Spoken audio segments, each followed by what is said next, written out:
Grace, sino-sino itong 7 babaeng kadete na pasok sa top 10 ng latest batch ng PMA graduates?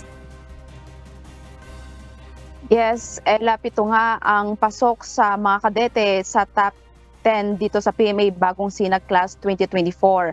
Tubong Surigao City, Surigao del Norte ang nanguna sa PMA Top 10 Bagong Sinag o bagong henerasyon gagampanan ang tama, serbisyo, integridad at nasyonalismo ang aming gabay Class 2024. Nanguna sa top 10 ng Philippine Military Academy Bagong Sinag Class 2024 si Cadet First Class Jeanette Ilumba.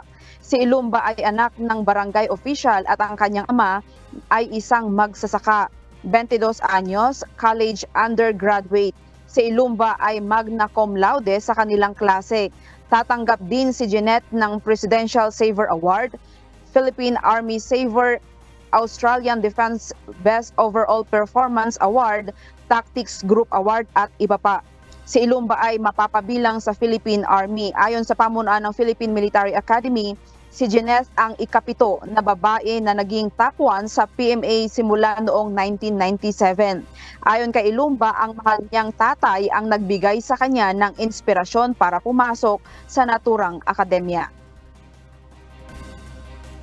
My inspiration, the Philippine Military Academy entrance examination posters are already posted in my social media accounts, ma'am, and it really catched my attention, ma'am. However, it was ultimately my father who inspired me.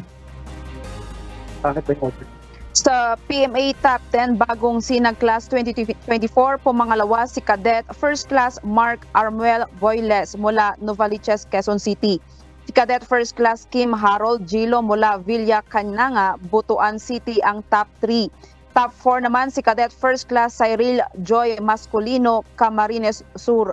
Top 5 si Cadet First Class Rosemil Dohelio mula Hamindan, Capiz. Top 6 Cadet First Class Alexa Valen mula Kapatagan, Lanao del Norte.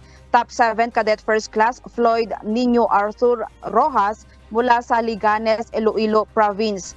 Top 10 Cadet First Class si Giselle Tong mula Tuguegarao City, Cagayan.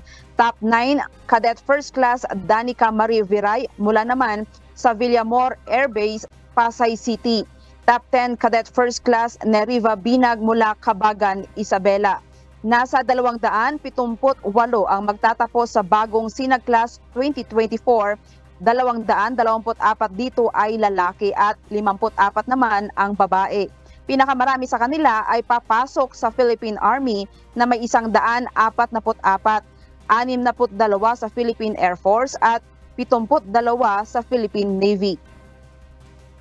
Ella, gaganapin ang graduation ceremony sa May 18 araw ng Sabado kung saan inaasang si Pangulong Bongbong Marcos ang magiging guest of honor and speaker.